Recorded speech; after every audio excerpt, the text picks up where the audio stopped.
নমস্কার।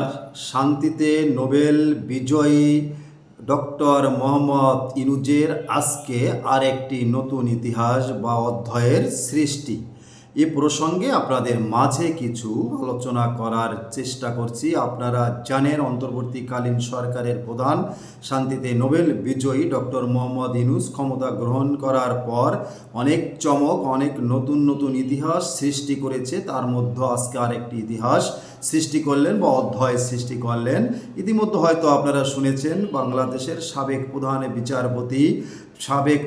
বিচারপতি ABM খায়রুল হককে ডিবি পুলিশ ধানমন্ডির নিজ বাসভবন থেকে, নিজ বাসা থেকে আজকে গ্রেপ্তার করেছেন। এখন তিনি ডিবি হেফাজতে আছেন, হয়তো আজকেই তাকে কারাগারে প্রেরণ করা হবে। বাংলাদেশের ইতিহাসে আজ পর্যন্ত কোনো প্রধান বিচারপতিকে গ্রেপ্তার করা হয়নি। অতএব ইউনূস সরকার একটা নতুন ইতিহাস বা নতুন অধ্যায় সৃষ্টি করলেন।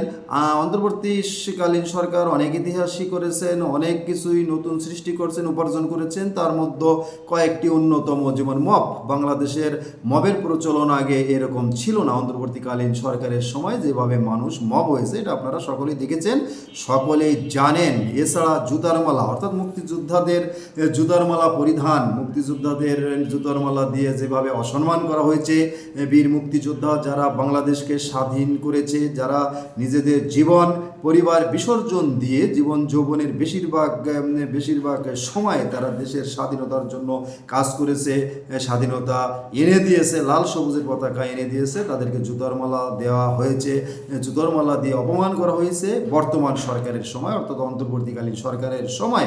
এর আগে এ ধরনের ইতিহাস ছিল না, অধ্যায়ও ছিল না, যা সৃষ্টি করেছেন শান্তিতে নোবেল বিজয়ী ডক্টর মোহাম্মদ ইউনূস সরকার। এছাড়া দেখি এরপরে আবার কি চমক আসে, সকলে অপেক্ষা করতে হবে। এখন মানুষের মনে প্রশ্ন, জনগণের মনে প্রশ্ন, যে জিনিসটা শুরু হয়েছে, এ সরকার পরিবর্তন হওয়ার পর অন্য কোনো সরকার আসলেও কি সাবেক প্রধান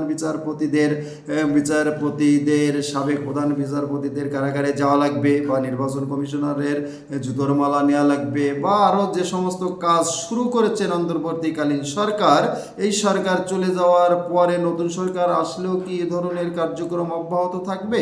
মানুষের মনে প্রশ্ন, সাধারণ জনগণের প্রশ্ন, আমাদের মনে প্রশ্ন। যাক, অপেক্ষা করব। আমরা শান্তি চাই, আমরা যুদ্ধ চাই না, আমরা অশান্তি চাই না, আমরা চাই শান্তি। আজকে এই পর্যন্তই। আপনারা কমেন্টস করবেন। ভালো থাকবেন সকলে। নমস্কার।